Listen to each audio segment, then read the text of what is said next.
Hey, what's up everybody? I'm Nick Push, and I'm excited today because I'm talking about my favorite horror comedy of all time. That's right, The Burbs is a fucking classic that deserves more attention. What makes it so great? Let's discuss.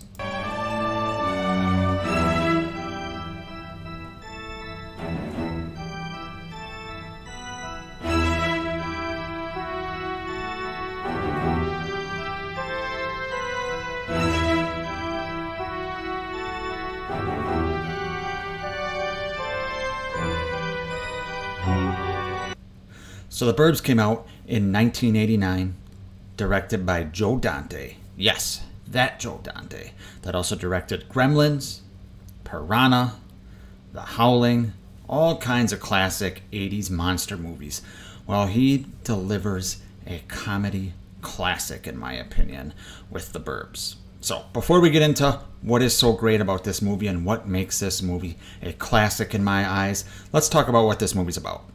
Essentially, this movie is about a group of neighbors who think that their new neighbors, who they haven't met yet, are some type of satanic serial killers. And they go out on a mission to prove that, and hilarity and hijinks ensue. That's kind of the crux of the story.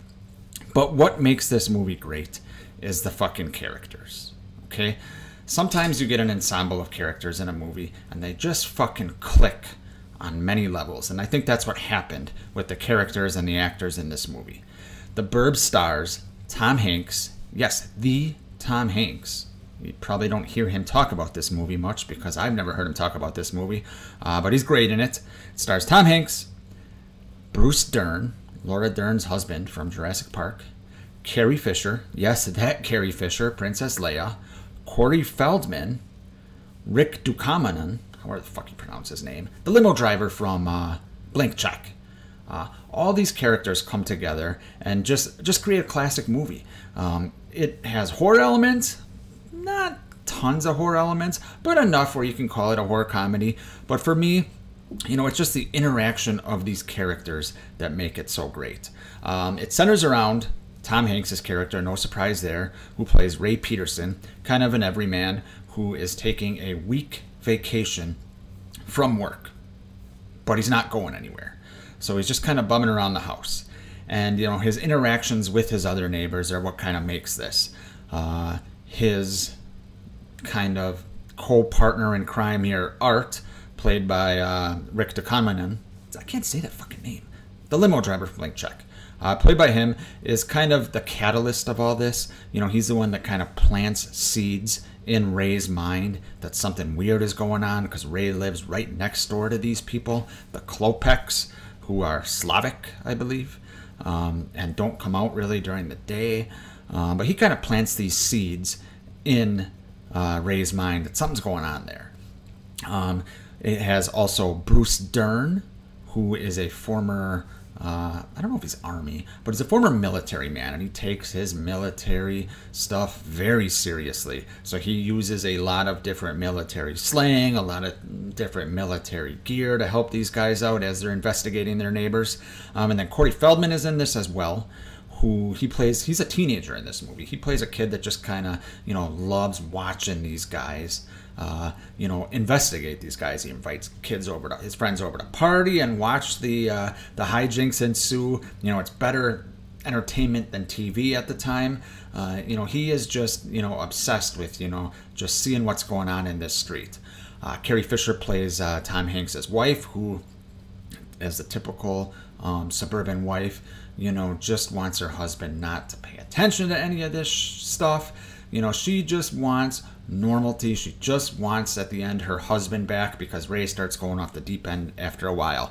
But essentially what happens throughout this movie is that they start thinking that these Klopeks, who they haven't seen, are up to no good. They think they murdered the former owners of the home they're living in. So they are trying to prove it. And these guys are really fucking weird. These Klopeks are weird. Like I said, they really don't come out during the day. They've never seen them. But throughout the story of this movie, you know, more clues start happening where you see how weird these fucking Klopeks are. or at least Ray, Art, and Bruce Dern's character, who plays Rumsfeld, is his name. Throughout their investigation, they, peeping toms type shit. But as this goes on, they start seeing more weird shit go on, and they are fucking convinced that something's going on. We as an audience, we do not know. These could just be fucking weirdos. It could be a commentary on, people you don't understand. They don't play it heavy-handed, which is nice. It's kind of played for comedy. It's the 80s, after all. We don't need a fucking message in every goddamn movie. But if you want to interpret that, you are able to. But for me, like I said, it's the interaction between these characters that make this movie fucking gold. It is very quotable. Bruce Dern has a lot of great quotes. There is a scene where Ray and Art are walking up and kind of daring each other to ring the doorbell. And Rumsfeld's character, the military guy, is watching them and kind of laughing. And when they knock on the door, the sign where it has their address kind of falls, and it says 666. Which is pretty funny. But then these bees start coming out of there, and they're getting stung by bees. And Bruce Dern's character has a great quote. It might be my favorite quote from this movie, but he says, "In Southeast Asia, we used to call this type of thing bad karma." And I'm not doing it justice, guys, but it is fucking hilarious. I'm going to say this probably a couple more times throughout this talk, but I implore you, if you have not seen The Burbs, check it out. It is fucking gold. But anyway, so as they're investigating, we don't know what's going on. The characters are, assuming that these guys are up to no good. They think Klopex not only killed the previous owners of the house, but they think they killed this old man Walter, because they haven't seen this old man in a few days. So they break in to his house, because at this point Art, who has convinced Ray that they're like cultists and stuff. Ray saw him digging in the backyard at night wearing like cloths. Ray's having all these nightmares that they are like, frying him alive and doing all this satanic worship. Pretty heavy-handed, but pretty hilarious. But Ray's having these nightmares, so Walter's gone, right? So they break into Walter's house to see what's going on, and there's signs of a struggle, okay? And then they find Walter's toupee, and I think one of the quotes from, I think it's Rumsfeld, but one thing says, like, one thing about these old men, they don't go anywhere without their hair. So at this point, they are convinced that the Klopex, might have killed Walter. But the women are not buying it. They think these guys are off their fucking rocker. So they're like, we're going to go over there and introduce ourselves like we should have. So you have Ray, Rumsfeld, and their two wives, Carrie Fisher included, going over there while Art is investigating in the back. And they finally meet the Klopex, and they are just as fucking batshit weird as we think. But it appears they're just fucking weird.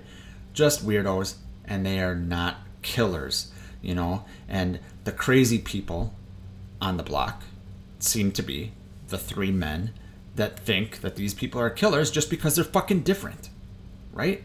So something happens, and Rumsfeld is being pretty funny in the Klopex house, saying, "What do you got in the cellar?" Because there's all these weird noises coming from the cellar, okay? And at this point, Ray is getting a little nervous, and he runs to use the bathroom, and a big dog comes out. And, at this point, we're convinced that these people are just weirdos, and these guys are off their fucking rockers, okay? The Burbs' life has just gotten to them where they're just bored out of their mind, and they're thinking that these people that are different are killers, okay? But then, Ray has changed. He finds Walter's hair at the Klopex house, even though he put Walter's hair back in through his mail slot. So then there's a great scene, where Ray is saying, I'm going over the fence, and I'm not, what does he say? Something like, I'm not leaving until I find a dead body. No one kills a man in my neighborhood and gets away with it. So then at this point, we're on board with Ray, Art, and Rumsfeld, okay? And they are in the backyard digging, while Corey Feldman's character is having a party. And just fucking great scene. Rumsfeld is on the roof with binoculars and a fucking shotgun, and Ray and Art are digging. Well, they're not finding shit in the backyard, okay? And while this is happening, there's a lot of funny stuff that happens in between here. But essentially, while this is happening, they realize that, they're not finding shit, so they go and they got to look in the cellar. Well, they're looking in the cellar, and they hit a gas pipe. So Art runs out. Ray is still in the house, can't get out of there. Meanwhile, the Klopeks are coming back with cops because they saw that someone was in their house, and the house fucking blows up. Just fucking classic. And, you feel bad for the Klopeks here. These guys, Ray, Art, especially Art, and Rumsfeld, just destroyed their fucking house because they were different. Because they're fucking different. And instead of finding out about how these people are different and we can be friends with them, they are fucking assuming that they're fucking satanic killers. Man, the 80s were a great time, simpler times, but doesn't mean it was always better. But anyway, Ray feels bad at this point. Ray and Art are arguing, and, Ray is saying, he says it, the people that lose their minds in the Burbs, it's us, it's not them. We're the fucking psychos. They are not the psychos. And that's, that's what we are seeing as the audience too.